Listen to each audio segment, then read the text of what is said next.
Je pense que tous les écrivains, d'une manière ou d'une autre, ressentent une tragédie dans la question de l'écriture, parce que la langue, qui n'est qu'un outil de communication, la langue n'est pas équipée pour les exigences de la littérature. La littérature est de l'ordre de la vision. La littérature, c'est de la musique. Ce sont des saveurs, ce sont des rythmes, ce sont des perceptions, ce sont des couleurs, c'est de la matière, c'est des choses qui ne sont pas de l'ordre de la communication. Ce qui fait que lorsqu'on est véritablement écrivain, la langue est insuffisante. Elle est nécessairement insuffisante.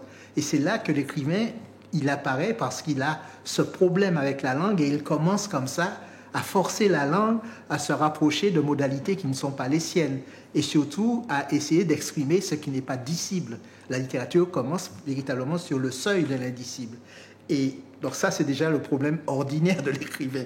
Mais quand en plus, il est dans une réalité bifide, une langue qui porte tout l'imaginaire collectif, l'histoire oubliée, un savoir-faire populaire, enfin bon, toute une réalité non coloniale ou sous-coloniale, et puis une langue dominante, lorsqu'on est écartelé de cette manière-là, le problème est aggravé, la tragédie est encore plus terrible. Donc moi, j'ai connu, comme tous les écrivains, comme Césaire, comme Glissant, on a connu à l'extrême la question du tragique, du rapport tragique qu'entretient tout écrivain à sa langue.